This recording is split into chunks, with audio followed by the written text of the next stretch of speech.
join us tonight. Oh, I didn't see And it. then Teacup is out on vacation, so It's just a. it's just us. Okay, well, I have Jin's thoughts, so I will be Yeah, able yeah, to she'd said that too. say It's like, them. But okay, that works. Hope everything's well. But oh, jeez. Well, this will be fun. right? Just gush about the show the whole time. I mean, it's like whatever. And now I will tweet us. Oh. Yes, thank you, Twitch. Thank you for telling me I went live. Thanks, Twitch. You're so kind. Share to via Twitter.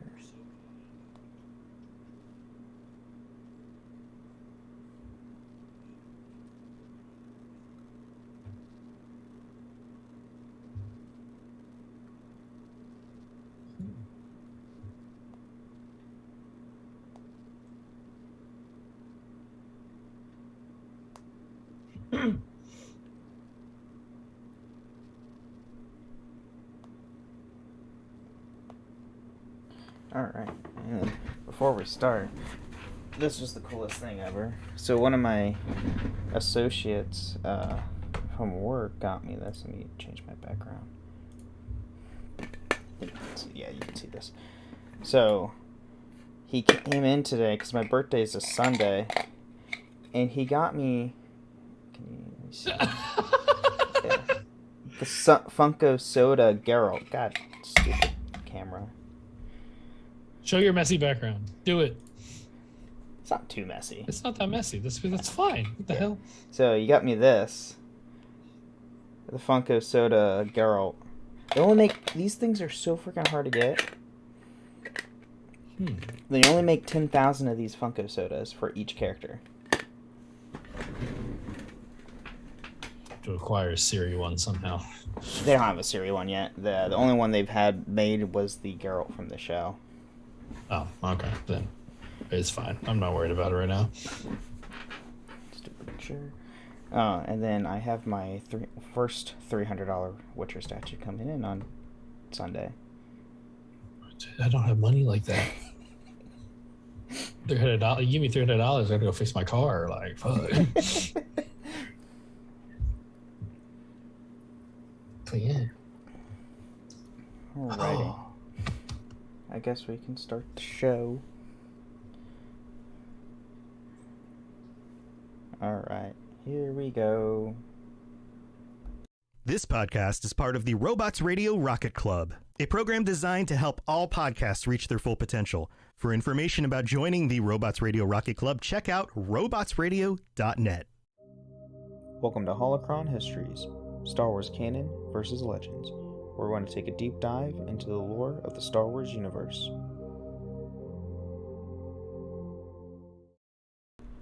Hello everyone, and welcome back to another episode of Holocron Histories. I am one of your hosts, Ben of Temeria, and normally I would be joined by my co-host, Austin, or known as Teacup, but he is out on vacation this week, so it's just me. But I am joined by here with one of my patrons, Darth Toasty, or known as Toasty. How are you doing, sir? I'm good. We're still definitely dark side, but I think given this past month's contributions to the Star Wars universe, we're repping the blue today. Yes, like for our boy Obi-Wan. Oh, such a good show. And that is our topic today. We are literally just going to be gushing about Obi-Wan Kenobi, about going over the entire series, and I will give fair warning to everybody who's listening. This is going to be heavy spoilers, so if you haven't seen it, first off, what are you doing? Go watch it. 2, if you don't want to listen to this and come back later after you watch the series, feel free to do so. We'll wait. Yeah, we'll wait. No. Just hold the silence for like 10 minutes and then you go. No. No, we're going to talk about Obi-Wan. So I was thinking, for the first half of the show, we'll talk about episodes 1 through 3. And then second half of the show, we just go through 4 through 6. Okay. So, because, it was only 6 episodes. And it wasn't enough. It wasn't. It wasn't enough. It wasn't enough. Granted, like, the ending ending was perfect. Yeah. And we will go over that. But that ending was, like, spot on to where it's like, okay, this is where it should end. Mm-hmm. And I know a lot of people want a season 2. Honestly, I'm okay with no season 2. They do anything else with the series, with the Obi-Wan series. It just doesn't make any sense. Like it just wouldn't be. It would just have to be its own separate storyline of stuff, because like he can't be involved with Luke and Leia anymore. He just can't. Yeah, can't do it, because that would completely scrutinize the entire canon timeline with the original trilogy. I mean, if anything, if they want to do anything more with the characters, more than we could see Reva again, obviously, and then, or we could see. I have theories about Reva, actually. Ooh. I have theories about Reva. And then I could see them doing something with what's his name? He was in Eternals. Kumail Nanjiani? Yeah. I could see them maybe do something with his character, maybe. I mean, ish. I'd be totally fine with it, because like that actor's fucking amazing. He's so good. Yes. So I'd be fine with him. I'd be fine with him becoming like legitimate like. I didn't know he was in the show until I saw him. Yeah, no one did. It's Everyone's like, wait, what? The hell is that guy? Like, why is he here? Of course, he's making wisecracks and he's like comedy relief the entire time, but I am perfectly okay with that. He does that a lot, though. Like he does do that. If you ever if anybody watches Eternals, it is a long drag of a movie, but he is a perfect character in that film. His character is hilarious. I think he was my third favorite Eternal. I think that's my favorite. My favorite was the ASL girl. No, the one with super speed. Yes. And then my second. The Marvel's Flash. Yeah, and then my second was like the controlling mind dude. That dude was interesting. I thought he was just very different. Or no, wait, what am I talking about? I forgot about the dude who punches. Never mind. He was my second favorite. Never mind.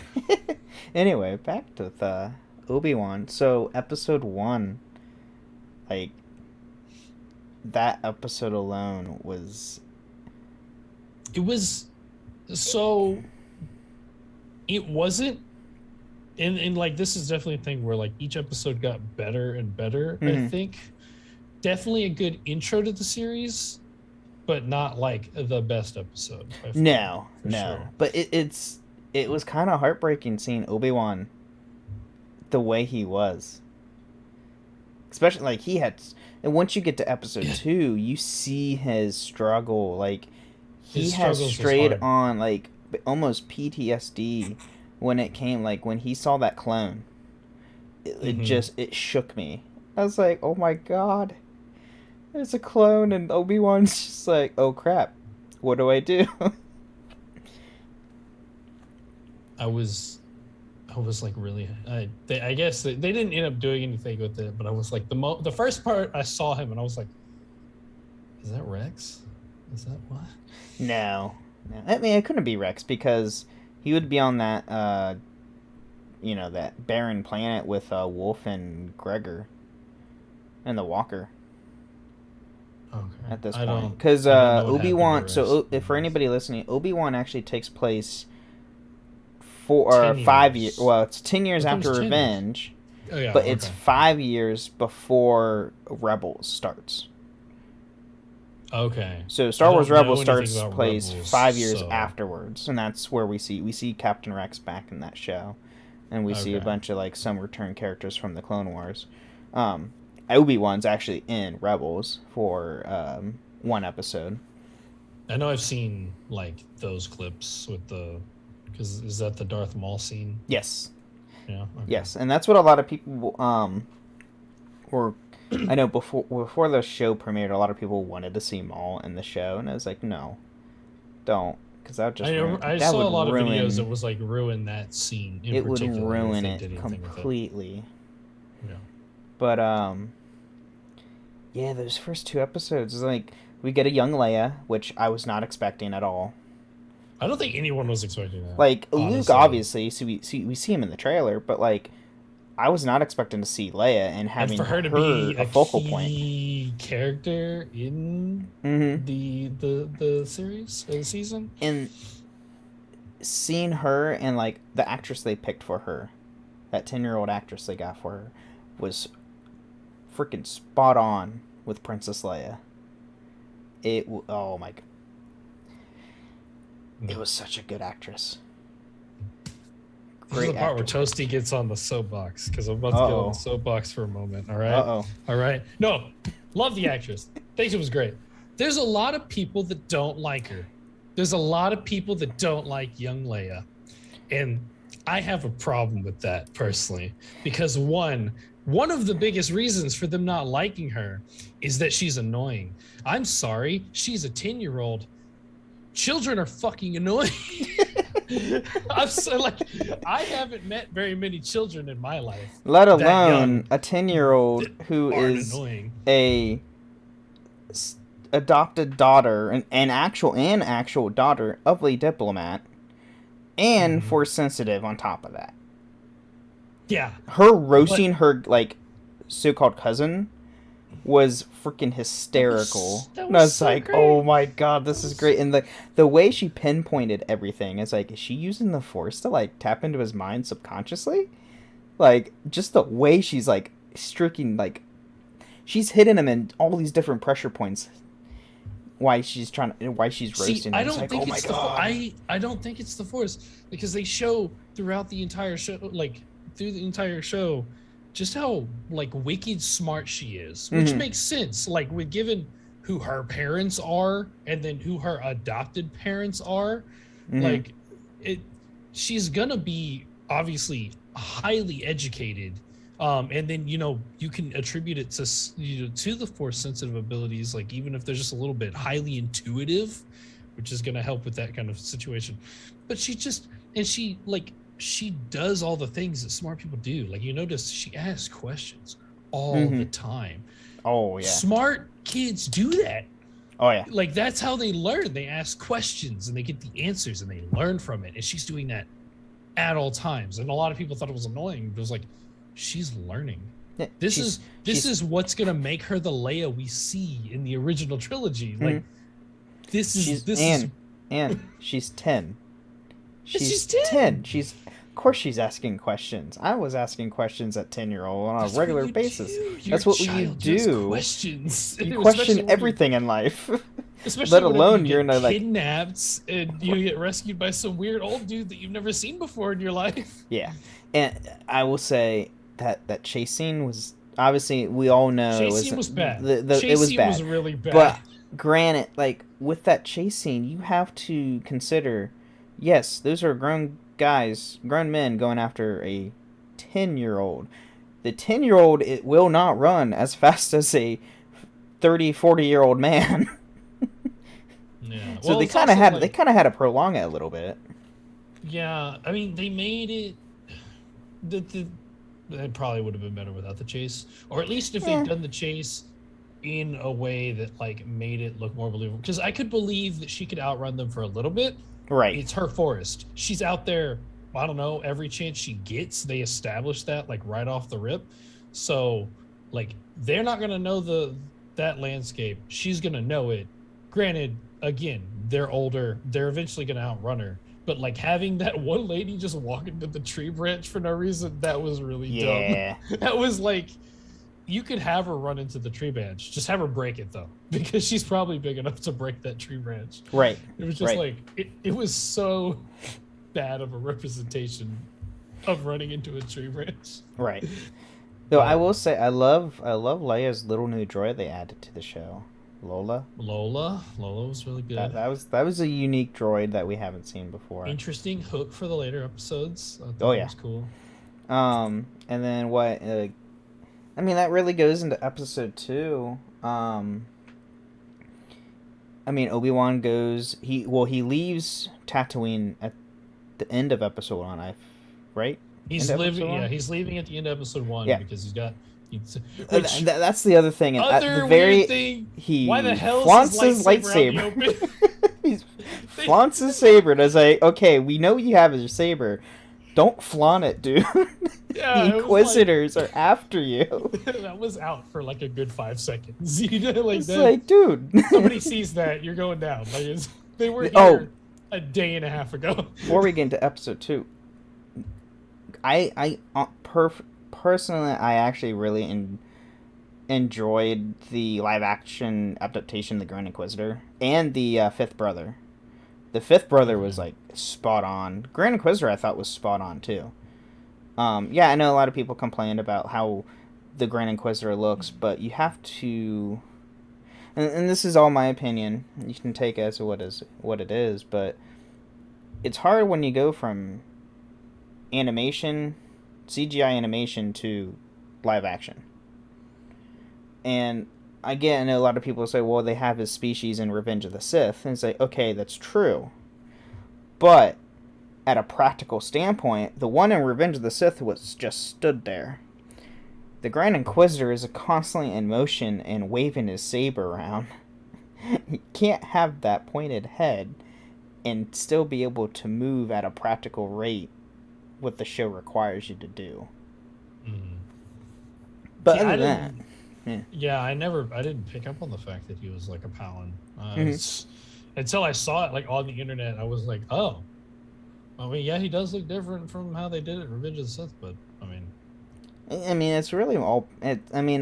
As far as Disney's going with Star Wars, they're doing a lot more practical effects again, like what the originals were. And I mean, we're gonna just get different stuff. Now, the Fifth Brother, I thought was spot on to what he was from the animation.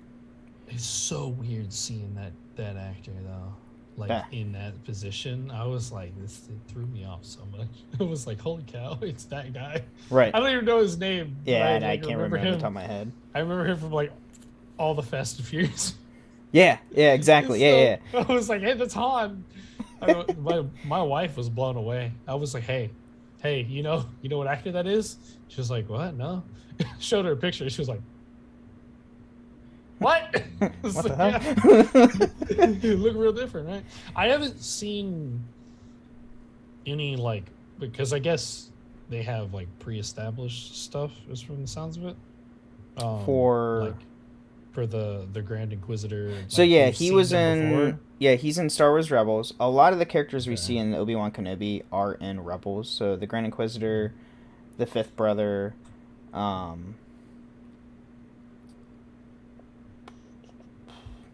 think that's it. Just those two from Rebels. But I mean, they took a lot of, and some people pointed this out. They took a lot of inspiration from Rebels for the show. And once we get to the second half of the show, you'll see why. We see that in episode 6. They took a straight up scene from Rebels and had that same scene in episode 6, but tweaked. Okay. Yeah, I haven't watched Rebels, so those references are. Personally, between Clone Wars and Rebels, I feel like Rebels is a little more well written. They usually do better on the writing and the later stuff.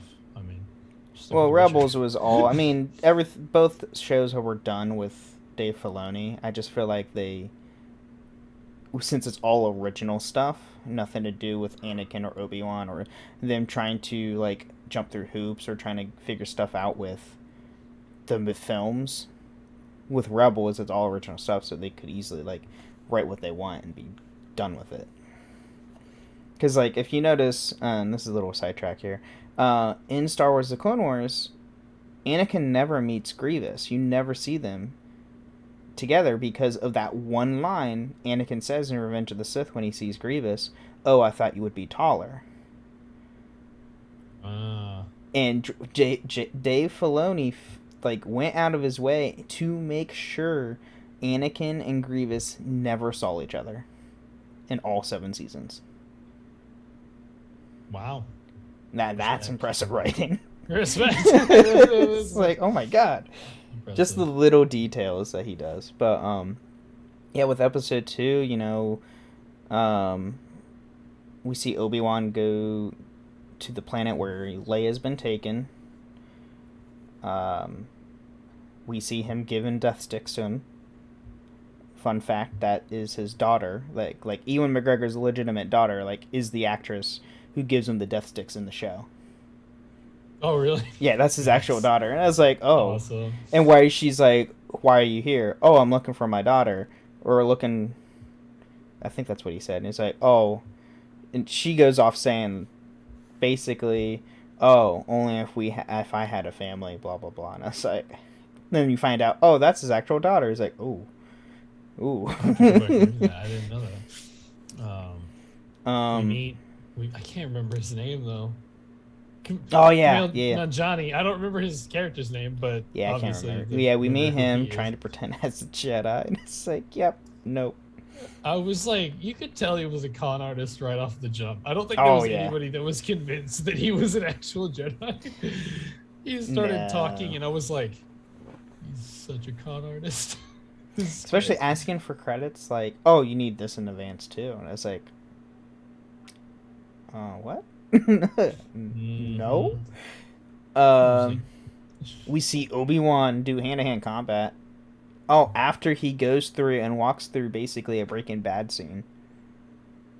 Oh yeah, the hand-to-hand combat was cool. I feel like that was like a thing that we don't see. I can't think of any time we've seen that. Like, you know, not in live action, we don't. It was really a little cool detail is when he hits the Zabrak, which is the one with the horns. He cuts his hand on the horn. I was like, oh, that's actually attention to detail for once. Holy God.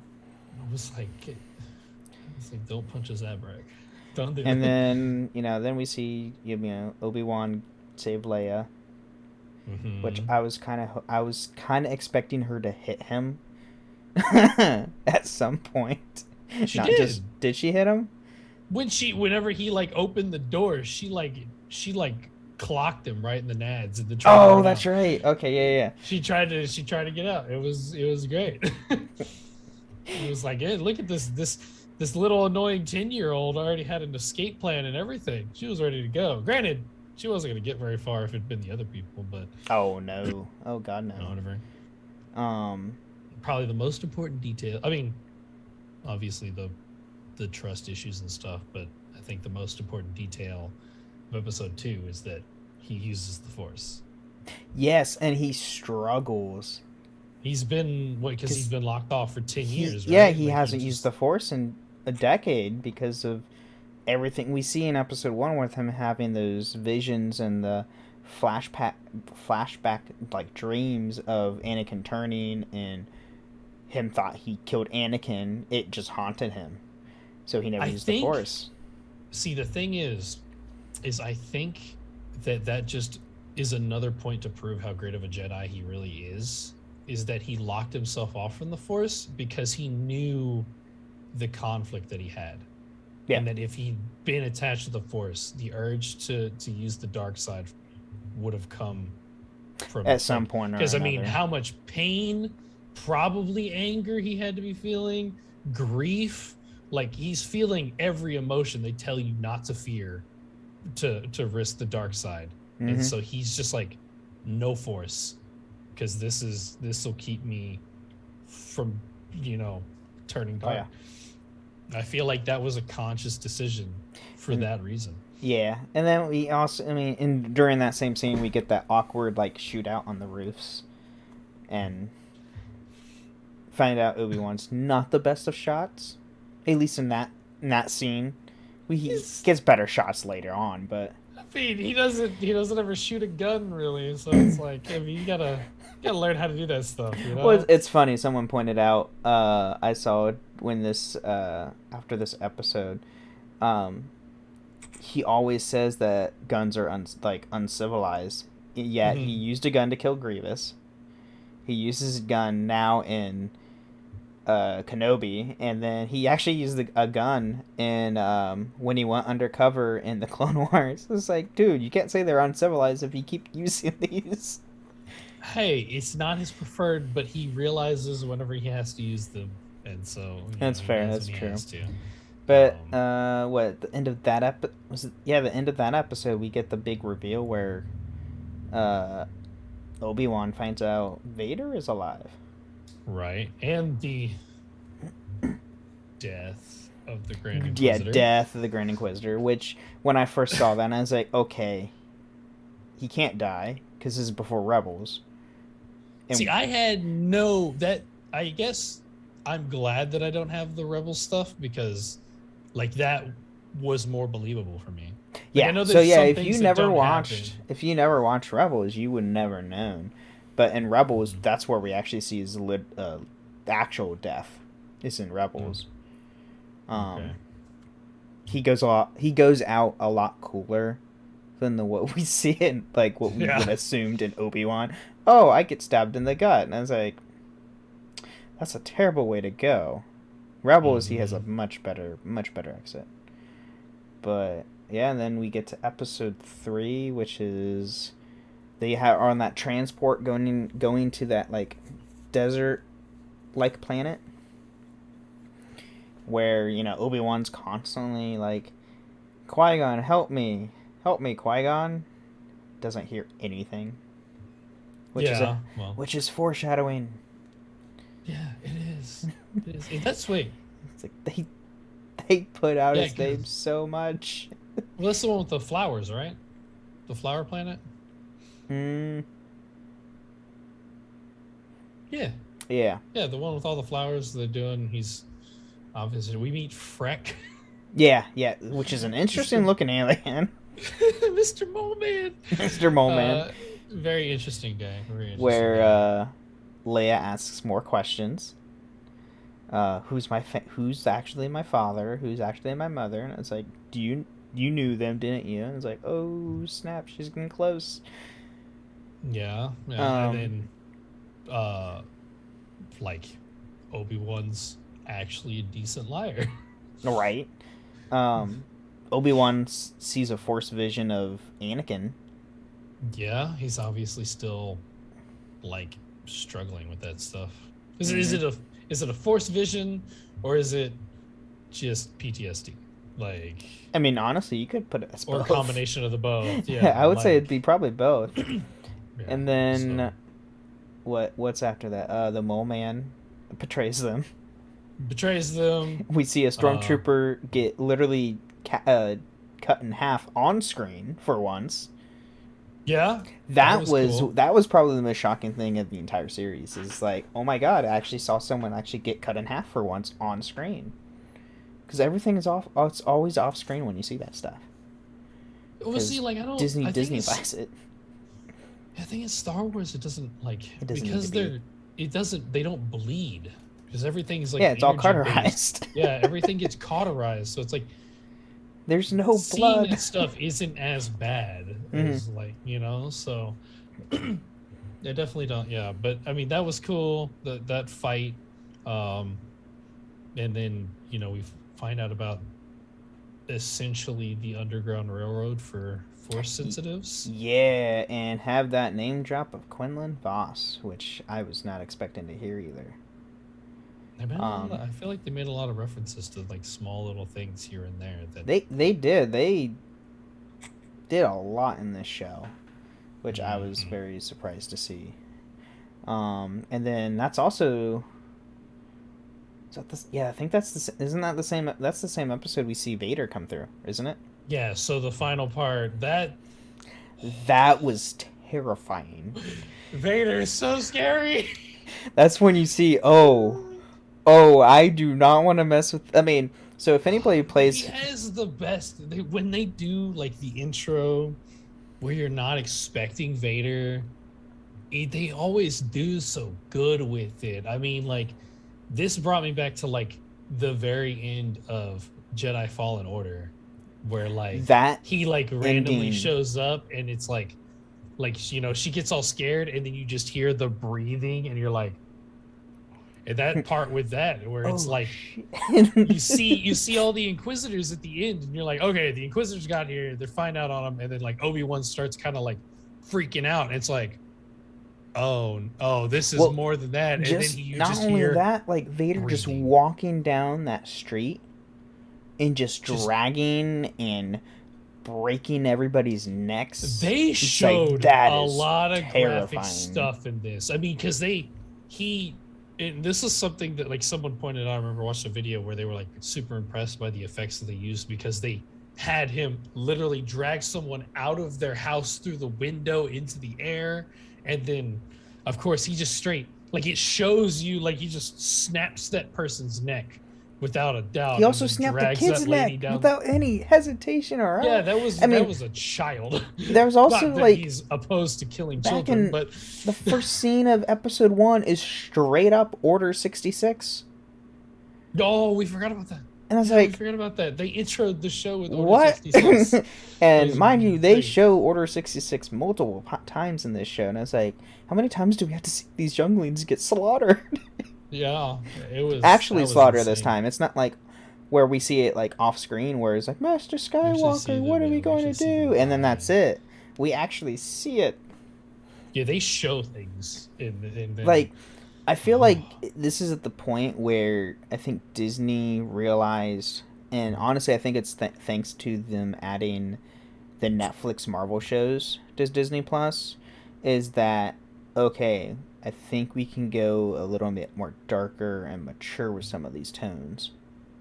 I mean, in Star Wars, I mean, yes, it's all for all ages, but all the hardcore fans are our age, 20 plus. We're like, all adults now. We're all adults. Like, I'm so, yes, there are kids who like Star Wars, but majority of the hardcore fans are adults.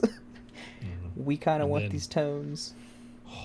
The intimidating, like him standing in the that part where we just see the red lightsaber ignite. It's just, oh dear. And we get to see Obi-Wan finally ignite his lightsaber, and he gets his ass whooped. Yeah, I'm sorry, Obi-Wan's a great Jedi Master, but him being disconnected from the Force for so long, and him not practicing, yeah. No. It's very rusty. So yeah, he gets messed up. He gets burned. Oh my god, that was also burned. That was gruesome. That was the other like dark scene that Vader does. He literally tortures Obi-Wan. It's like, oh, this is I am what you made me. Oh, let me show you the pain that I felt on Mustafar. Here you go. Oh, yeah. Geez. Oh no. They did a lot. Okay, you're good. Okay. What? You were cutting out a little bit. And oh, I was no. Like, oh no. Okay. But yeah, it was yeah, that episode was intense. Oh yeah. Mainly Vader, because Vader's great. It was definitely a good midpoint, like, for the season of like, oh, things have gotten real. Yeah. It's like, oh, things aren't here for playing. It's no playtime now. But I think this is where we should go to our mid-break. I mean, that was really the end of episode 3, really. Oh, we see Reva take Leia, which will go into episode 4. Right. And Obi-Wan be dragged after getting burnt. Yeah. Though, like, I know a lot of people did point this out. Why did they let Obi-Wan live? Why didn't they, like, try and take him? It's like, guys, A New Hope kind of has to happen. He can't die. You can't actually kill You can't kill him, and you can't kill Vader, so... Yeah. Kind of in the original films, you can't change like, that. Conclude this story without, like, concluding the story. Right. So... But, alright, let's drop into our mid-break.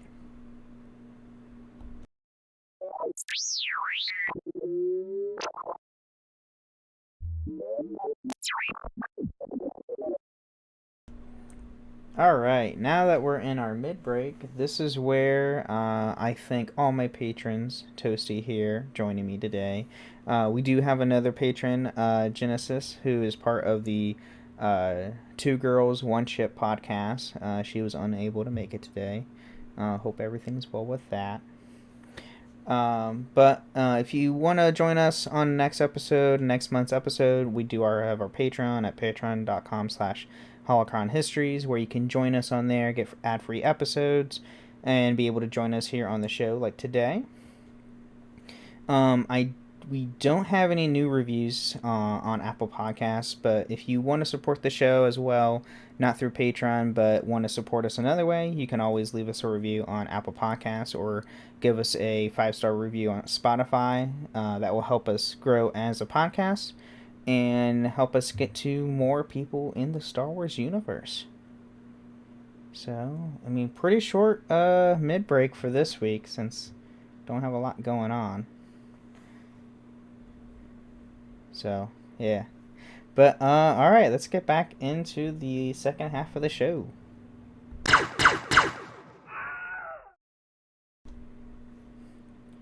I love that sound clip.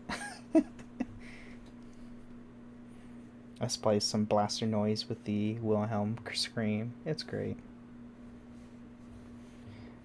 But, yeah, episode 4. Is it cool if I read Jin's notes? Oh, yeah, go right ahead. Yeah. Kind of like gushing over our own stuff. Yeah, I want to make sure I get it. So Genesis sent me her notes for the episode. I'm going to read exactly what she sent me. Okay. Which... it's a random jumble. I'm going to be straight honest with you. So I'm gonna move these over here just because I want to make sure to get into the microphone. Jin sent me, I want to say sorry for not being able to make it. An emergency family health situation has come up and it is not a short-term fix. I'll be spending a majority of my time in the hospital for the next 2 months minimum.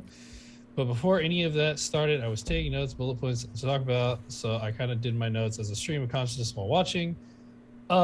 You must you start with the younglings, rude and sad. That silhouette was perfect. The music feels right. There are those sounds that are so uniquely Star Wars that I picked them up. You guys were right. I am going to be crying this entire series.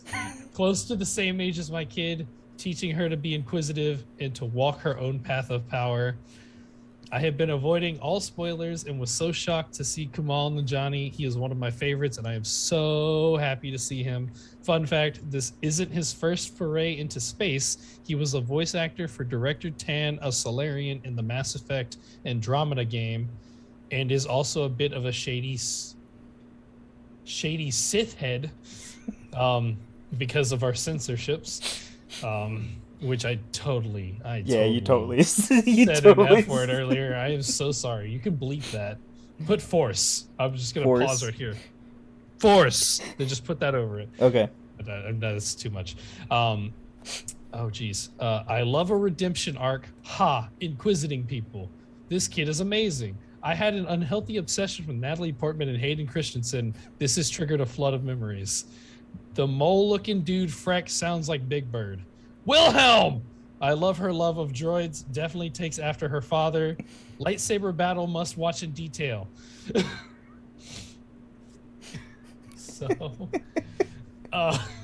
Okay, that's awesome. Great. Genesis, I hope everything goes well and hope you can join us next month.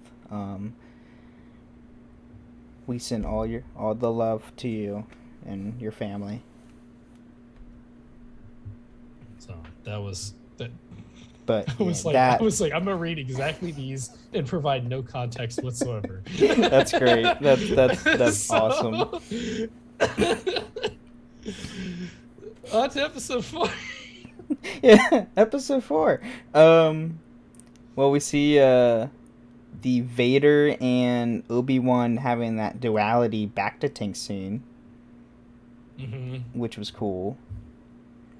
Though we didn't say at the end of episode 2 when Obi-Wan finds Anakin's alive, we see Anakin in that back to tank getting suited up, but then like him open his eyes like, oh crap. opens his eyes and like the way the breathing starts at that one point, like they did that whole thing like perfectly. That was so good. Oh, so intimidating. But Darth Vader is so scary. Like he's terrifying. He's always been really scary, but I don't think they've ever made him so like as scary as they did for this series. Because anytime he shows up, I feel it. Like I'm like, oh dear. And they made sure to show like just how dangerous this show really captivated his terror. I mean, honestly, it gave me the same chills like playing Jedi Fallen Order at the very end of the game. You see Vader show up. And this is the one game you don't play as an overpowered character. You're just an average Jedi. You are going to die. Under average Jedi, to be honest. Well, yeah. Cal Kestis isn't even he's not even an average Jedi because like, you know he's got interesting powers. That's the only thing that makes him really unique is like he force can stasis and his force stasis, and he can use commentary or whatever. He can sense force echoes in the objects. That's it. It makes him like unique, but overall, the rest of his force abilities are very as soon as Vader came in, people was like, "Oh, I'm gonna fight him." It's like, no, I'm gonna run the other way because I know this is not gonna end well. yeah. But that. Oh God. But yeah, this is where Obi-Wan goes off and rescues Leia again from the underwater Inquisitor headquarters that we actually do see in Fallen Order. So this is the same place. This is actually Fallen Order actually takes place 5 years prior to Kenobi. Or no, 6 years. Because Fallen Order 2 is 5 years after the first one. I feel like at this point, like they gotta move base. Right. Like, I mean, well, the first one, like 6 years prior, they had some random Jedi who wasn't even really on their radar that much, except for trying to find a holocron. Breaks Jedi in and gets out, and like those tunnels just keep getting collapsed. I mean, granted, with Cal, it was all Darth Vader. Like it was 100% him destroying everything. But this one, Obi-Wan destroys the thing, and it's like y'all got to consider like, you know, going just above water, something. Yeah, like, stop having submerged stuff because it's not one leak. Well one leak just takes one leak. You've had so many leaks, and many in different aspects of the word, both water leaks and intelligence leaks. Yeah, exactly. So, and we also see a Purge Trooper on live action, which is sick. That was cool. I like seeing the really Purge Troopers, even though they didn't really do anything. Compared like in the game to where they can except for drowning. It's still cool to see. We see like lightsaber action. Like, we actually do see actual genuine, like, because like the fight between Darth Vader and Obi, like the first fight, nothing. It wasn't. It was 100% one-sided to Darth. And Obi-Wan, and correct me if I'm wrong because I'm obviously not the expert, but this is Obi-Wan's like bread and butter, right? Like this is like the form that he uses for fighting is the one that was developed specifically for like defense against blaster bolts. So he's like in his fighting style. He's in his like actual like lightsaber style to where he's like deflecting blaster bolts left and right. When he does save Leia, he takes a different turn to where he's using like kind of what we see in if you watch Mandalorian where during the Ahsoka episode in season 2, where she's doing this hit and run tactics, like igniting her saber and then retracting it and going back and forth because of using the darkness. I think so. Obi-Wan does the same exact thing with the stormtroopers. Yeah, with obviously there's like a tactical advantage in that, of course, like doing that. But with I think it's just them like bringing back the ideas of like the stuff they did in the original trilogy. It's like they did. There's all guerrilla warfare. Cut the power to the light. Well, they also did the stuff of like cutting power to the lights, so you get to see only the lightsabers doing things. And everybody loves seeing a lightsaber ignite in a dark space. Yes. We love it so much. Like the moment the lights are cut out, we're like, Oh, please. That's why all Please. the fight scenes you see with a lightsaber in this show is all dark. Yeah. So it's so good. It's so good to see that lightsaber ignite. Oh, yes. And then like he starts getting into the groove because you can tell he struggles a bit to take down the stormtroopers because like Yes, it takes multiple hits to take one down. Yeah, It's like, okay, I mean, they are using... They probably upgraded armor. But, I mean, the stormtrooper armor have like some... They don't really have much resistance to lightsabers themselves, but then again, Kenobi hasn't been doing this for a decade. Yeah, so he's never fought a stormtrooper. Yeah, he's definitely out of practice here. But like once he starts getting in his groove, like deflected blaster bolts left and right, like, and then we see him use the Force to like hold back the water pressure of the ocean. I might add. I mean, we see Vader do it, but I mean that's Vader. That's Vader. Vader's always been like. I mean, when we talk about Episode 5 with Vader's Force ability, we'll get to that, of course. But oh my god, like we know Vader's got extreme force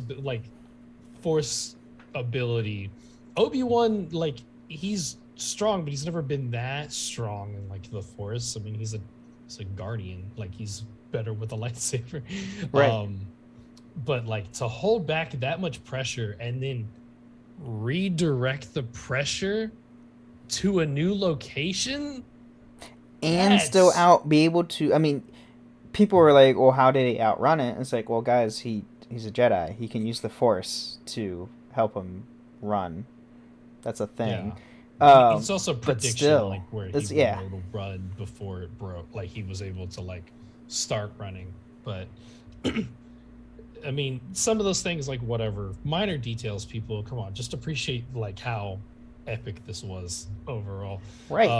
And then you get to see them like try to sneak out with Leia under a cloak. And they straight up pass the Inquisitors. That was really like dumb. I was like, wait a minute, what? Did I notice that? There was a lot of situations in this, and obviously I'm not an expert, like I said, but like there's a lot of situations I feel like in this where like if people had been like using the Force, like a lot of the shenanigans that people pulled would not have come away. Like it's like, like if we'd been using the Force, we would have realized that like this dude's right here, like this or whatever. But it's fine. They start getting caught before they're able to like fully get out, and then we see the like I don't remember the name of the ships, but the Hoth speeders come in. They're air speeders. I can't remember the exact name of the model of the airspeeder they're using. But I mean, to be fair, out of all the ships I was expecting to see, I don't think I was expecting to see those. Oh God, no. That was cool. I was like, okay, that's a little like throwback. That was neat. They came in. Riva, a little bit of a force ability there. She just seemed pretty strong to huck that thing. And she chucked a freaking fuel canister, and just killed the other one of the pilots that didn't have them on it. Yeah, there's just bad like, luck, but like it was so we get to see that she's like a bit stronger than she's come off to be so far. True. And then episode 5. Yeah, 5 is where things get stuff. even more intense. Kenobi gets back to the shelter to where all the people are at, where trying to get off planet to escape from the Empire. Well, find out Riva bugged Lola and overrided the controls to get out of the entire bay. Another cool detail is that he almost killed Riva. Like when he came in that room at the end of episode 4, he was full on with the intent to kill, because someone has, and obviously this could be interpreted as whatever way you want, but I've seen a really good video talking about how, so like when Anakin starts using the Force choke ability, like with the first time he really does it, he does it on Padme, right? Right. And like he doesn't realize how strong his Force abilities are. So like he does it, and because of Palpatine's manipulations, he becomes convinced that he's the one that killed Padme. Like he thinks he killed her in that moment. And so they show like the other details of like the way he uses Force choke in the original trilogy is that he's often using like 2 fingers and his thumb rather than his whole hand. Because if he if he used his whole hand, he would snap. He would think that he would kill them. And you do see that back in episode 3 when he is like force choking and snapping people left and right. He's not doing it with 2. He's using his whole. Using his whole hand. But he came in this room whole hand on Reva. Oh yeah. He was fully in the intent to kill her right there, because like I looked directly at his hand. I was looking for that detail because I had like just seen the video, and I was like, I mean, when he's trying to save this girl, and she's like, everybody thinks Luke is the new Hope. It's Leia who's the new Hope. She's the hope of the galaxy because Luke is there, but he's there to basically take down Vader in the end. It's Leia who is picking up the entire galaxy. Yeah, Leia's providing balance for the galaxy while Luke is just balancing the Force itself. Force. Yeah. So. But yeah, that like we find out in that episode, Reva didn't become an Inquisitor just to become an Inquisitor. She became an Inquisitor to specifically kill Vader. Yeah, because, so fun fact, she was a youngling who got stabbed right in the gut and somehow lived. I don't think she got... Did it show that she got stabbed? Yeah, she got punctured right on her left side. Okay. It's like, if you miss vital organs... I mean, yeah, if you miss vital organs, and plus everything with a lightsaber... You're not going to bleed out. Yeah, with the lightsaber, it cauterizes, so you're not going to bleed out or anything. But the wound is still there.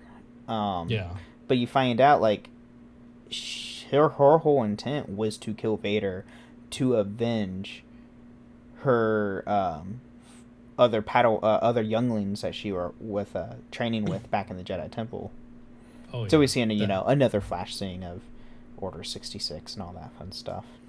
Oh yeah, more Order 66, and then, of course, that reveal, and like she reveals that, and then she just cuts open the blast doors that they're sealed behind. Right, and then we get to see that they kept. So they didn't make it very obvious, but like if you know, if you notice, stormtroopers not hitting a lot of people, just to have a whole entire firing squad of stormtroopers, so not landing a lot of shots, even in point blank range. Well, so I know a lot of people give everybody, it's like, well, the stormtroopers are ordered not to do that. No, the stormtroopers, like, they're trained soldiers, but they're not clones. They're not bred. They're like literally just taken off the street, or people were like how our military is set up. People just volunteering.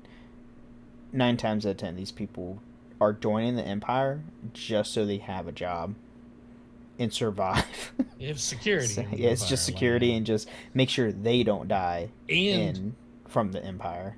From the meta perspective of, like, Disney has fully acknowledged that it is a meme, and they plan to continue the meme because of the scene in The Mandalorian with the scout troopers trying to shoot the can, and one literally walks up to it and misses. They did a scene for it. They are not changing the fact that stormtroopers can't aim.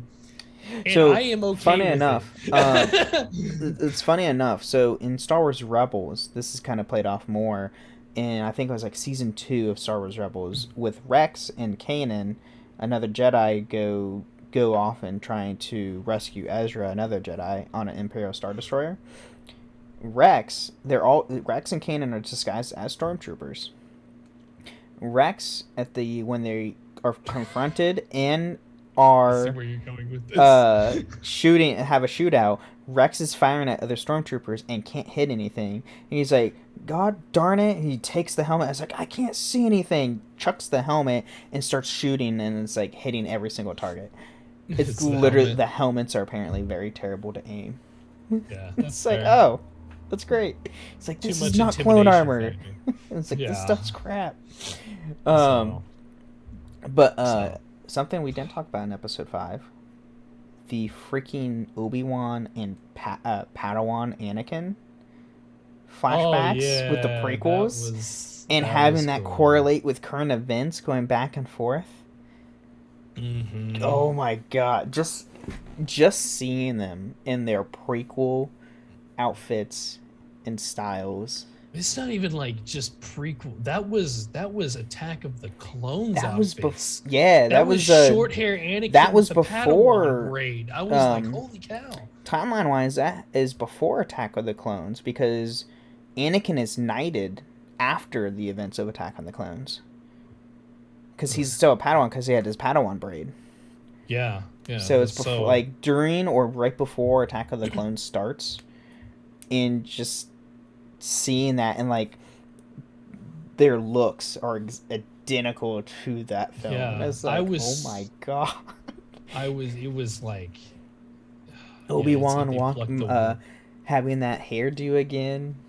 They did it just like the only thing discerning Hayden Christensen from like back then to now is just like the fact that like you can see that he's older, and that was it. That was Yeah. the only thing that was different about his appearance. Like the hair was absolutely perfectly right, and I was like, It's just like, yeah, you can tell in his face he's obviously, 15 years older than he was. yeah, like he's old, but it's like it was Or so good 20? 20 years. Sorry, 20 years older. because they came out. Attack on the Clones came out 20 years ago. Yeah, God, so it's old. whew, Yeah. crazy.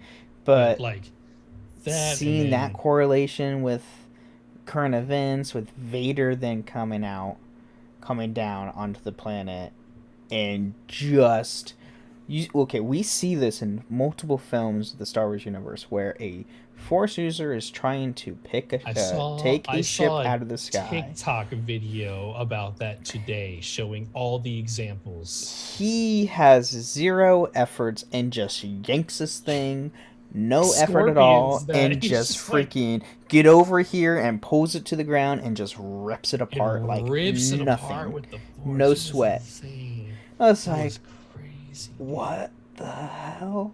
And then we see it was a decoy, but just like him alone, like just dragging that. And I mean, I've had people ask, it's like, well, why didn't you do that to the Millennium Falcon? And it's like, well, one, he wanted the Falcon to go because he had Boba Fett track it. Mm-hmm. That's the whole point. Like, he had no intention to catch the Millennium Falcon at Empire. But like, knowing that He's also in this episode he could just do it whenever and have that strength in the Force, it's like, oh.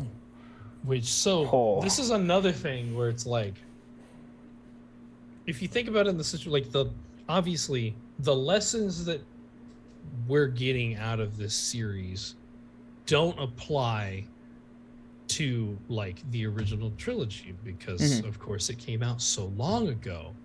But if you let them and like think about the stuff that's happening here and considering it as if it happened before, because they did a damn good job of the writing. They did to make it like seem. I saw a TikTok video today about how we see when when Luke comes in and it's like, hey, I'm Luke Skywalker, I'm here to rescue, to Leia, and he's like, who? It's like, oh, I have Ben Kenobi, and she freaks out and is like, Ben Kenobi, where? Now, like, watching this show and seeing that again in a New Hope, and I was like, oh my god, I understand why she's so excited to see him and why she specifically asked for him. It's like, it's like them connecting the dots over the little things and connecting it as a whole is perfect. Like, they are doing the writing so well right now. I mean, and so if you like let the lessons that Anakin / Darth Vader is learning in this series, because like he is learning lessons just as much as Obi-Wan is. Mm-hmm. Like if you think that he's not evolving from this, like, because he obviously is. So if you come to that question of like, why doesn't he do that with the Millennium Falcon? Because during this episode, they're both kind of reliving that scene that they're the flashback that they're showing us of like Yep. Anakin being blinded by his victory and therefore losing because of it. He becomes blinded by the fact that he has the ship, that he grabs it, yanks it out of the air, and tears it apart. He becomes blinded to the fact that He grabbed the wrong ship. Yeah, and he gets away. He became so focused on the victory that he had that he lost it. So it's like if you allow that to affect like his point of view in like he's learned the patience that he needed to learn in order to become that comes across that comes back to what the Grand Inquisitor said in the very first episode when he's hunting that Jedi in that open cantina. What does it take to hunt a Jedi? Patience. They hunt themselves, like and he like by the original trilogy, Darth Vader has learned that lesson. He doesn't have to. Like, he knows eventually Obi-Wan will come to him, and he will take that shot when it gets there. Yeah. So, see that the other tragedy is I don't remember her name, but I thought she was a cool character. The Tyla, I think is her name in the Tyla, yeah, or something like that in the show. Imperial officer that was double agent, like part of the rebellion underground railroad thing. Which we see, she self-sacrifices with the. I was like, oh no, Star thermal Wars detonator! Crap. We know what happens next. Well, see, we knew what was going to happen. Well, true, beforehand. Because they showed a very clear picture of that control panel, and we know what happens with control panels in Star Wars. If there's an open door, well, no, you see the one by the door, and it's like, okay, there's an open door. There's a control panel. What's going to happen? She's going to shoot it. The door's going to close because that's how Star Wars logic works. Yep. And so it was like, oh, she's just waiting for him to get out of the way because she's going to shoot that. Because they did. The shot that they did had a very nice view of that control panel. And I was like, oh yeah, she's going to blow up. She's going to shoot the control panel, close the door, and then blow them up. Makes sense. Makes sense. And thermal detonators are like miniature nukes. They're not grenades. Like, no, they're so there is frag grenades in Star Wars. Thermal detonators are basically napalm. It's like grenades with napalm on steroids. Yeah, like they don't go off like a regular grenade. They go off like a miniature nuclear thing, like a room-sized nuclear blast. So yeah, they all got vaporized. Oh yeah, for sure. But then, the end of the episode 5, we get the Reva versus Darth Vader fight with Vader having zero effort and blocking. Mind you, he's dodging and using the Force to literally just parry everything, and then eventually grabs her sabers. And this was what I thought was really cool. He split her sabers in half and used the same stance he taught Ahsoka in the Clone Wars. Because it's the same fighting stance that Ahsoka uses. I did not realize that. Which was really cool. It's like, no way! And then, stabs her right through the same spot he stabbed her during Order 66. And it's like, yeah, I knew all along, youngling, sorry! And then, Grand Inquisitor is like, haha, I'm not dead. Yeah, it comes back. Which, still honestly, survives, personally... Don't stab people in the gut with lightsabers. Apparently it doesn't work. It's not effective. With Grand Inquisitor, his species, Apallans, have 2 stomachs. He can live without one. That's fair. Granted, like we've been saying all episode, lightsabers cauterize it, so it's not like he's going to bleed out or anything from it anyway. Yeah, but you still need your stomach. Still need your stomach, yes. Compared to, a lot of people is like, well... There's a lot of things. Like it doesn't cauterize all your stomach acid. It's still going to spill out the gap. You need to... And then a lot of people is like, well, why did Qui-Gon die getting stabbed in the stomach? It's like, well, he got stabbed straight through the gut. Reva got stabbed. He's also human.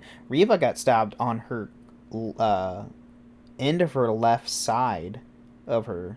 So, it missed majority of her vital organs. Yeah. So I mean, there's multiple reasons for this. Yeah, you can't. It's hard to explain with like alien species. Personally, but, though, I wanted the Grand Inquisitor to end Riva at that spot and have a perfect like moment where, haha, you nice try, stab, you're dead. But it didn't. obviously you haven't reached her arc yet. Or Apparently the end of her not. arc yet. So. And then it goes to episode 6. After them being chased, and it goes like what? Them getting chased by a Star Destroyer by Vader.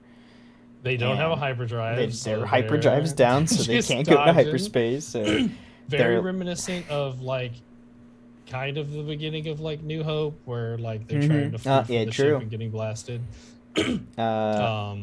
They made that was something else. They made the Star Destroyer because that was like, I think that was the first like really good look we saw of a Star Destroyer in the entire show. In the show, it looked like they plucked it directly out of the original trilogy. Like honestly, they looked like it looked like the exact same with like the. I did appreciate that effect. I was like, wow, that looks so good. And then what we get, Obi-Wan, obviously like being the noble Jedi he is, goes and takes a dropship. And he's sacrificing, but he's also like finally facing him. Yeah, like, he's finally he has the full intent face to Darth Vader, face Anakin, and to move on with his life. Even if he dies, like one of us will die. Him talking to Qui-Gon, him thinking he's talking to Qui-Gon, and having that realization is like, I need to get over this. I need to move forward. Mm-hmm. And of course, Vader falls for it, and because he's completely obsessed with his old master, goes and follows Kenobi after the Grand Inquisitor. He's like, no, we need to go after this rebel cell. What are you doing? And completely ignores that. Yeah, he was blinded. He was blinded by his hate. Which, I mean, we hear about that all the time. Which, I'm just going to get this out of the way. Riva's part of the thing. I do really like it. Putting Owen and Beru in the spotlight, that was cool. That was really cool. But basically, and having Beru be so much better than Owen. she was sick, dude. She had weapons so cool. Like straight up stored. It's like, wait, what did he? Owen's like shocked that they had weapons. It's like, dude, you live in Tatooine. Have at least one rifle for. Come on, dude. It was so cool. It was so cool, like giving them a bit of the spotlight. But yeah, Riva, she comes to Tatooine. She's going after Luke. She wants to kill the child of Darth Vader because that's her revenge, because she finds out about Luke at the end of episode 5. And we get this whole part where, she's going after him. Owen and Beru are defending. They've like definitely taken a very like tactical approach, trying to defend against her.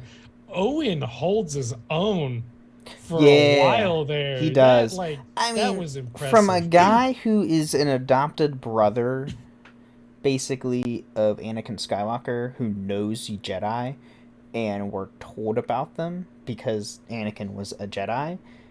I'm sure he had tactics under his belt when it comes to like, if anybody came around.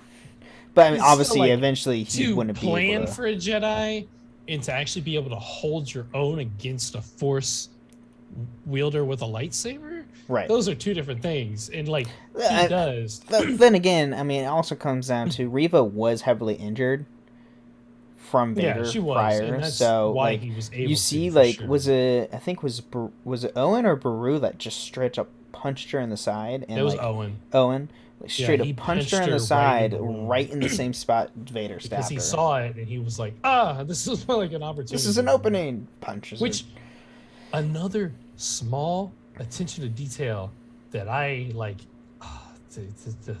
The amount of like work they put into this is that like Owen gets his leg injured in this fight. Yes. And that is why he has that during the original trilogy. And it was like, that's such good writing to just like have that, like, we're going to explain this one detail. One little detail that you don't need to know about, but we're going to do it. And you think like maybe like, whatever, he got hurt with machinery or something. Like you could come up with 1,000 reasons why. And they were like, no, we're going to give you an awesome reason why. He got injured from defending Luke from an Inquisitor and surviving it. Yeah. So, but of course, she gets her like moment where she's like trying to kill Luke, and she sees like the face of like one of the other younglings or herself. I can't. It was herself. That scene was so dark, I could barely see anything. Yeah, that was my only issue with that specific side of the episode. Is so like dark. It was a super dark scene. I was like, I get that they're filming this at night, but come on, guys! Like they need to up the lighting. Up the lighting just a smidge. To like you did in like Mandalorian had probably the best lighting, even in the dark scenes. It had really good lighting, but like, come on. Yeah. So, but she doesn't end up killing him because she can't bring herself to do it, and that's her redemption arc. Which is cool. It was cool. It wasn't. Who knows what happens now with Reva, because she does live. Yeah. So, and I'll get to my theory on that after we talk about the fight. Between that fight. Obi-Wan and Darth Vader. That fight. They started it epic. Dirty. They started it just like Revenge of the Sith. They said, I will do must. I was off my couch. Couch. And then he poses. He did the General Grievous stance, and I was like,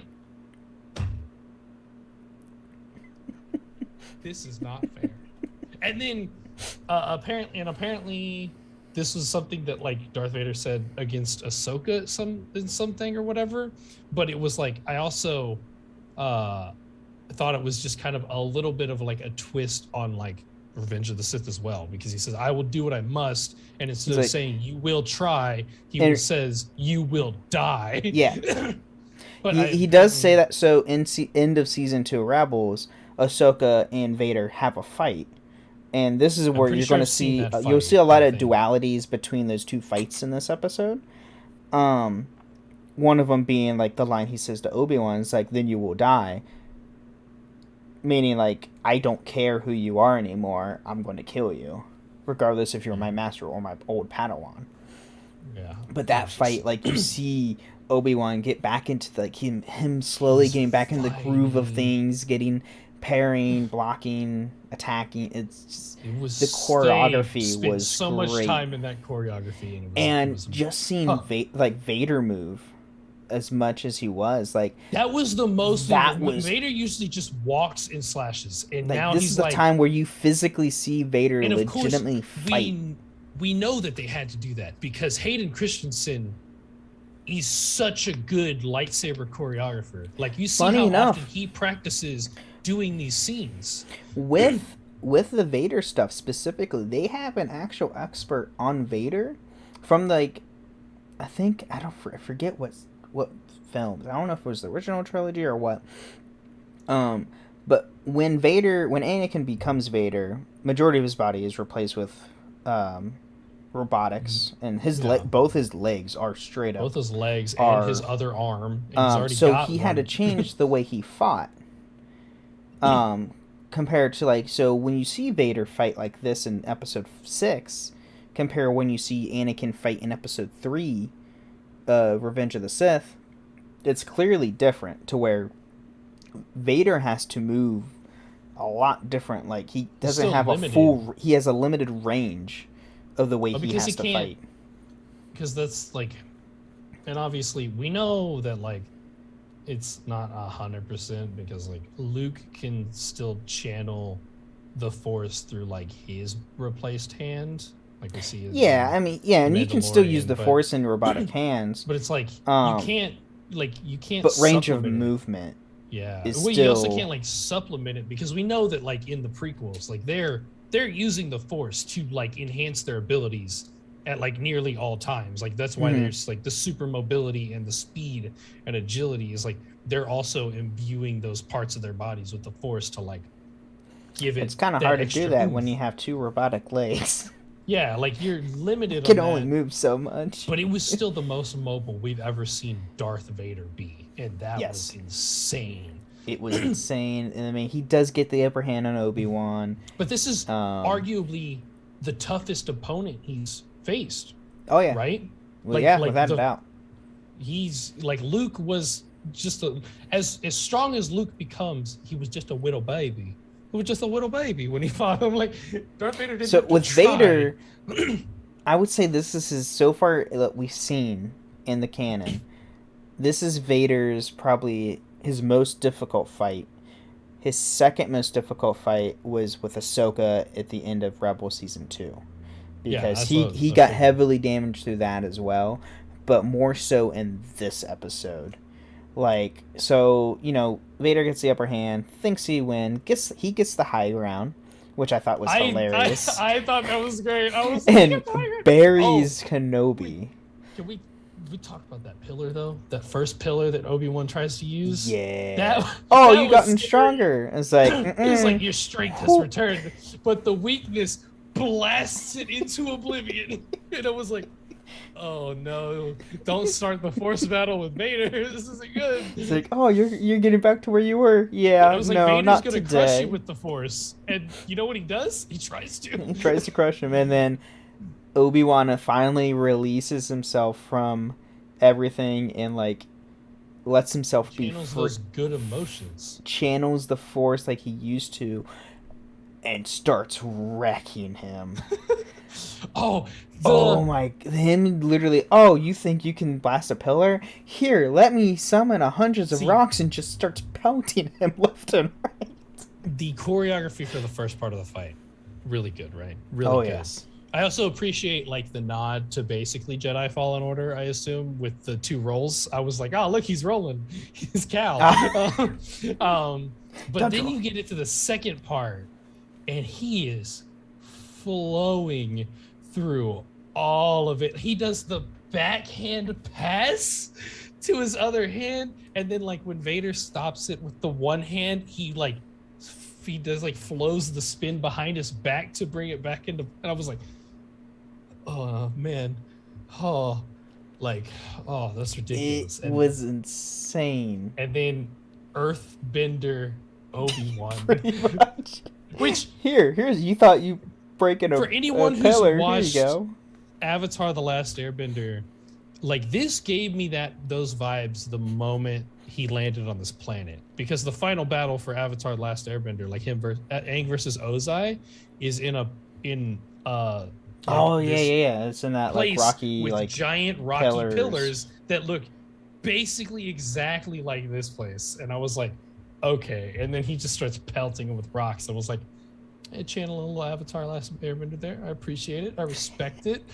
Great and show. Then just Obi-Wan slashing all his mechanics. Like, that's smart though. It was He's smart. Not even slashing it. He's bashing it with the pommel of his lightsaber. Yeah. He doesn't cut it with the blade. He's like, bam, bam, bam. Like he's just jamming his lightsaber. I am done pommel. with this guy. And then like, slashes his helmet split open. Now that's the scene where I was getting to at the beginning of the episode. Like, it's a mirror to the episode where Ahsoka fights Vader in season 2 of Rebels. I've seen that scene, and I do remember that she cuts open his helmet too in that part. And you see Anakin and Vader. What was really cool, and I never noticed this, and I saw someone pointed it out today. Ahsoka opened up the right side of his helmet. Obi-Wan opened up his left side. Luke opened up the full mask to bring back Anakin. That's cool. I was like, oh, that's cool to see. Just like that metaphor and mirroring of everything. But just hearing Hayden's and then James Earl Jones voices. We didn't even talk about that. Together. They got James Earl Jones back for Darth Vader. Like, the guy's 91. Yeah, they got him. I was so like, because I heard his voice. He did everything. He did all his home. I read an article. He did all his recording at home, because he doesn't go anywhere anymore these days.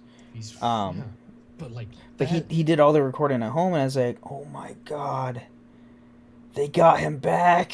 We didn't even talk about the moment like he walks in and we hear the voice, and I'm like, that's fucking that. Damn it. Sorry, that's Force and Darth Vader. Number 2. It's so good. But yeah, we see that was like that's and Darth Vader. the other thing too, another cool reprisal is John Williams. He did the entire soundtrack for the show.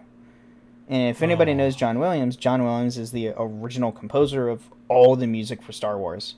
Oh yeah, for sure. They pulled out all the stops for this, and honestly, this show literally hit the respect. And we haven't even gotten to all of the good parts yet. We haven't even got to them yet. But yeah, but like let the floodgates open, because this was one of the most emotional scenes in the entire show. Oh yeah. Or like, it was probably the second most emotional for me, with the second being the very last scene of the show. Yeah. With the first one being that. But the pain in Ewan McGregor's voice for just seeing his face and hearing him is like, and seeing Anakin's face in Vader's mask and hearing with both voices, the voice changing back and forth because his modulator is broken.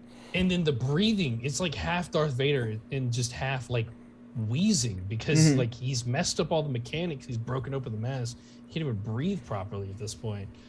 Oh. It was like it was painful to watch.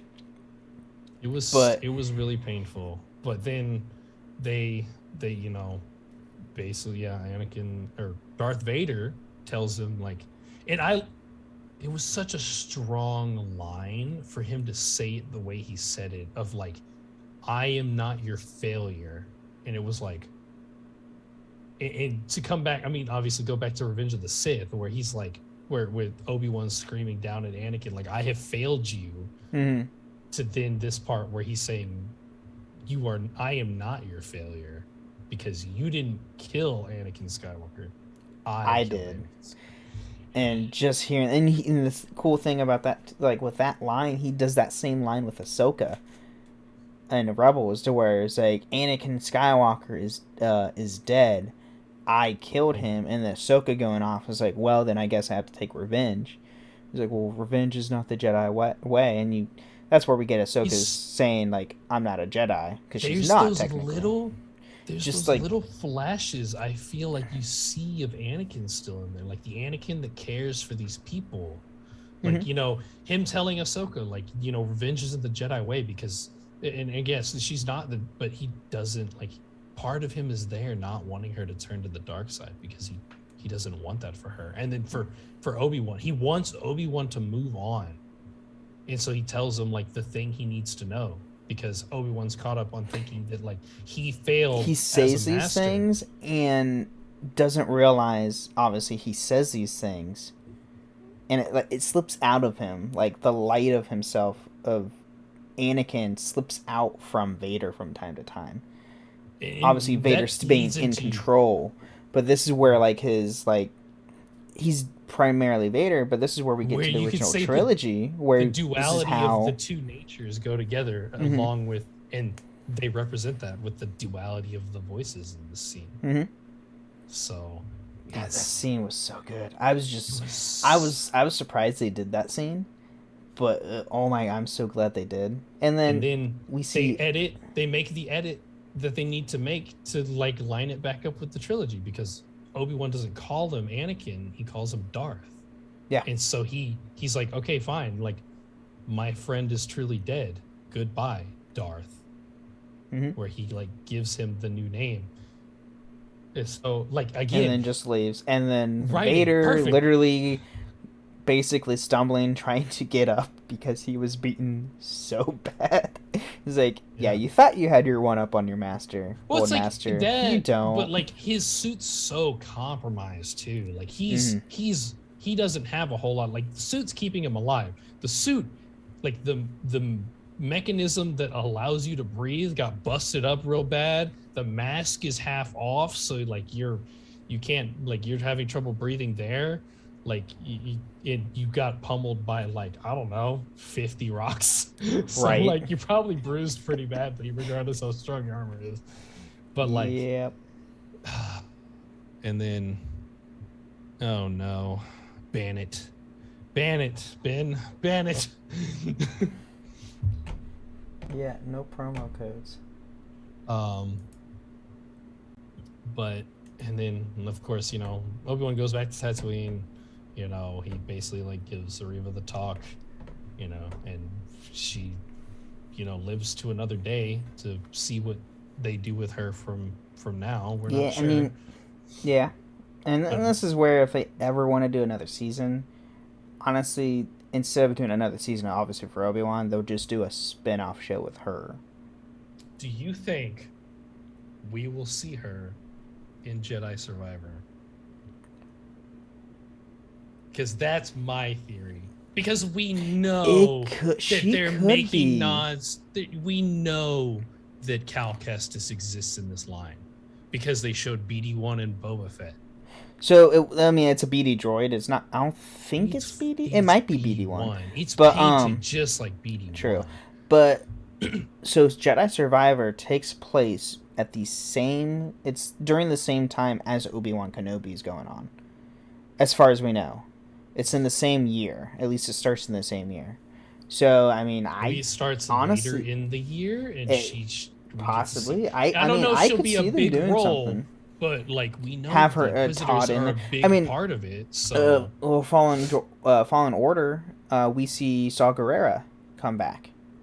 they do, yeah. And do, he like, was in these Clone things. Wars and Rogue One. Yeah. So like I can see them doing something like that. And of course, in Mandalorian, they did the whole thing with all of the night watch, night watch, Death Watch. Oh no, Death Watch. There Death you go. Watch. Mm-hmm. And then they brought back the Naboo fighter Like, and Book of Boba doing Fett. that. Like they've been referencing these things in different They're tying everything together, and this is why I'm really excited for Lucasfilm going forward. And Kathleen Kennedy's came out and said this, like, going forward, they're not going to focus on movie trilogies. They're going to focus on complex storytelling. So going forward, when they do, like, they'll come out with a Star Wars film, but it's just going to be like standalone films. They're not going to do trilogies over a course of 4 years or something like that. It's just going to be. Probably a good idea. It's just what Marvel does. Like, yeah, I mean, because if you think about the complex storytelling aspect, like with them, they did the sequels. The sequels were not great. they have their moments, but they have their moments. As but they're, far as they're like not... I'm okay with, like, the characters. I liked a lot of the characters. It's just the writing wasn't to fully the way they there. did the other ones. Yeah. But it then was the they writing. come out with other things. Like, I mean, obviously Solo wasn't well received either. I know that there's like a big thing. But then they do The Mandalorian, which is probably, I mean, Obi-Wan has now taken my primary spot for my favorite form of, like, my favorite Star Wars, like, media to happen. Pretty much, like, this was so good. But Mandalorian was definitely in that spot before, because the Mandalorian's so good. The storytelling they've been doing, the writing they've been doing for the shows, it is literally hitting everything to a T. And going forward, that's why I'm super excited going forward with everything. Like, that's what, like, the baseline going forward for all the shows and everything is going to be based on these storytellings. And it's like, keep it like that, you'll make everybody happy. At least majority of the Star Wars fandom, at least. But Ben, we have two last things to talk about. Yes. The two last scenes of the show. So, for one, he obviously, Obi-Wan, he leaves his cave. Mm-hmm. He moves out. He doesn't need to be right there next to Luke to keep him safe anymore, because Owen did a lot. Owen and Beru. And they proved themselves that they can protect Luke. And he also realizes that being caught, he's not going to be caught up on the past anymore. So he's not obsessed with the idea of having to train Luke. Mm-hmm. He's willing to let Luke be a child, because, like, sometimes that's what's best for them. It's what was best for Leia, because the path that she has been going down is remarkable. We know where she ends up, of course. But we get the meme. They did the meme. Hello there. That was great. that was actually great. I was also off my couch again in this moment. That was off my couch. That was like, so when we first see, it was like in what, episode 2 when he says hello, and I was like, darn it, where's the there? We're all upset. It's like, no, and then the very last one of the They last scenes is like, capitalized hello on- there, and I was like, yes. They set up all these said things to capitalize in this. I mean, we don't even mention like the thing that happened before with Darth Vader talking to Sidious. Oh, that's true. Who Yeah, looks we like see OG Ewan McDermott. Sidious, by the We way. see Ewan McDermott literally reprise his role as Emperor Palpatine and literally making Vader stop this. You're being dumb and obsessive. Stop it, man. And like And then- frowning on him basically the entire time. It's like, stop this, and Vader's like, okay, I guess It's I'll like- stop. I serve only you, my master. And then we get the first legitimate Imperial march of the show. Yes. Rather than like the way they remix the music for the other times, the actual legitimate Imperial march, which, you know, I was off my couch for that too. I was like, yes. And then of course we get hello there. And then And the then- last scene, which this scene I questioned at first, and then I found out it was actually it's actually canonized and how this happened. So we see Obi-Wan go into this valley, and then boom, Liam It's not Neeson. even- It's not. Yeah, it's a big, but it's like they like gradually and Yeah, they the gradually way- like, who is that? Who is the that? And way then they you did finally the turn around and it's like, effects- yeah, which the way they did the effects for this was like very much like how they did the Force Ghost before, because the Force Ghost didn't just didn't cleanly fade into existence and out. It was like a flickering, like a little bit, and then a little bit brighter, a little bit brighter, a little bit brighter, and they did that with him. But like you're just sitting there on your couch and you're like, oh, you know, this is a really nice what is that? Oh, like you just see him slowly come into existence. and It's seeing Liam that freaking Neeson, dude. is so it was so cool, and I was like, no freaking, and that's legitimately him. That's him, and like he actually came back and reprised it. He looked exactly like Qui-Gon from Phantom Menace. He looked. And when I saw the scene, I was thinking, how is this possible? Because in season 6 of Clone Wars, he specifically said he never finished his training to become a Force Ghost. And then I looked it up. In the recent Master and Apprentice book that came out a couple years ago, which is a canon book, it is specifically said in that book that he learned how to become a Force Ghost from, literally, and it's called From a Certain Point of View. This is literally how they say it. To where basically he can present himself as a Force Ghost from his own memories of himself. Oh, Qui-Gon? Yeah, for Qui-Gon. And that's how he can present himself as a Force Ghost, is from his own personal memories of himself and projecting that through the Force to show himself. That's why he looks the same when, like, obviously when he dies and everything. And I think that's how we're kind of like, it kind of goes back to Anakin. When Anakin dies in Return of the Jedi, when we see him become a Force Ghost, he's not the old Vader. He is Anakin Skywalker. And I think it's the same way with how he can present himself as a Force Ghost, is from he's using his own memories as Anakin, because when we see him as a Force Ghost, that's the last time we see Anakin Skywalker. Yeah. Because after that, we see Darth Vader. Right. So I think that's where it comes into. But then, you know, I read an interview, and Liam Neeson, he straight up says, like, I came back for the role, 1, because I didn't want anyone else to play him. 2, to respect George Lucas and the works of Lucasfilm. And 3, because I worked with Ewan for so long ago, 25 years ago, when we worked on A Phantom Menace. Yeah. I can't believe it's 1, 25 years ago. Holy crap. 2, it's great to see that you want to reprise the role just because you're the character. And that you respected that. Like, you respected that character so much.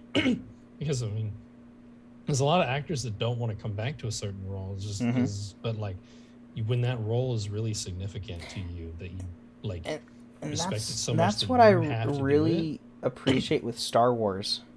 is all of these people. all We these saw people this. in I the mean, films, in the shows that I mean, this is the reprise their same. roles I is mean, yeah, we're seeing because they love people. those roles.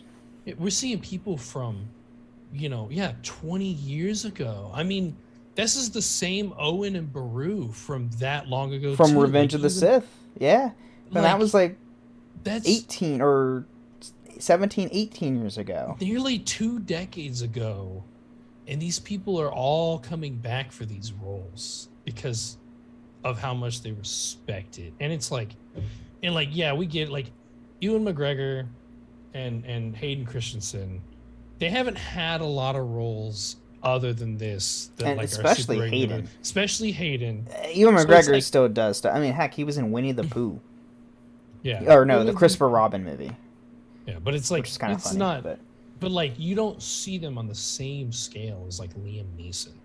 right. Liam Neeson has so many things. I mean, and you like see things that like you don't even think about the fact that he's your dad in Fallout 3. That's Liam Neeson, dude. Mhm. Like He's Aslan in Chronicles of Narnia. He's Like Zeus in the Titan movies. Like he's played Wait, really big roles. which me and my friend all agree that as strong as like I will find you and I will kill you is, his strongest line is still release the Kraken. That's fair. Yeah, I don't know if you've ever seen the meme. Like, of all the roles that Liam Neeson plays, it's like there's a meme. It's like they list all his like famous big roles, and it's like, why on earth would you try to kidnap his daughter? Like that's the last thing you want to do. He trained a Jedi Master. He was God. He was Zeus. It's like, why on earth would you take his daughter? That's the terrible idea. Yeah, I think it's just. But yeah, it's amazing seeing all these actors. That back. was the most. But that scene right there was like the most emotional for me.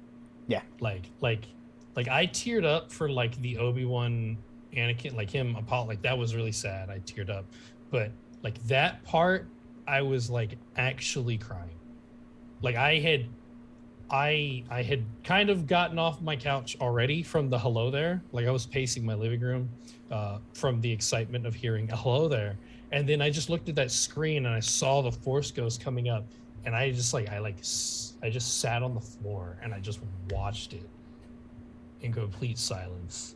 And I was like, this was that so was beautiful. the best ending we could have gotten from that show, and we got it. Like I can't see them ending that show any other way.